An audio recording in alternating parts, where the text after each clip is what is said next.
વડોદરા મહાનગરપાલિકા દ્વારા પૂર્વ ક્રિકેટર યુસુફ પઠાણ દ્વારા ગેરકાયદેસર દબાણ કરાયેલા પ્લોટની હરાજી કરવામાં આવશે। વડોદરા મહાનગરપાલિકાએ યુસુફ પઠાણ દ્વારા ગેરકાયદેસર દબાણ કરાયેલા 978 ચોરસ મીટરના પ્લોટને વેચવા કાઢ્યો છે। વડોદરા મનપાની સ્થાયી સમિતિની બેઠક મળી હતી, જેમાં યુસુફ પઠાણના 978 ચોરસ મીટરના પ્લોટ સહિત 7 પ્લોટની હરાજી કરવાની દરખાસ્ત મૂકવામાં આવી છે। જોકે સામાન્ય સભાની મંજૂરી બાદ આ તમામ પ્લોટ હરાજી કરવામાં આવશે।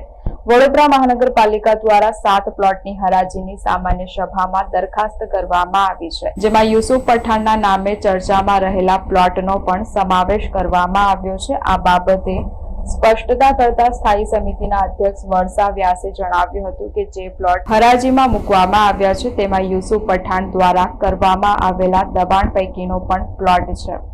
7 પ્લોટ આજે હરાજી માટે થઈને મૂકેલા છે। અમુકમાં દબાણનો વિષય છે, કોર્ટ મેટરનો પણ વિષય છે, પણ દરેક વસ્તુને અત્યારે ધ્યાનમાં લઈને આપણે એ વસ્તુને 7 પ્લોટોને હરાજી માટે મૂકેલા છે। ધ્યાનમાં આવ્યું છે એક પ્લોટ એમને દબાણ કરીને રાખેલો છે, કોર્ટ મેટર પણ ચાલી રહી છે।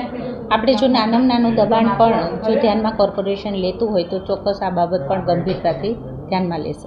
એ જોઈ લે છે કે કેવી રીતના થાય એવું છે। વેચાણમાં મૂકેલો પ્લોટ છે અને કોર્ટ મેટર બંને વસ્તુ ચાલુ છે અત્યારે। તો ક્યારે થવાનું છે? જલ્દીથી કોઈ એક ડિસિઝન ઉપર આપણે આવીશું। પણ જ્યારે કોર્ટમાં જ્યારે મેટર ચાલતી હોય અને એને ડાયરેક્ટ આપણે વેચવાની વાત થાય, કેવી રીતે પોસિબલ છે?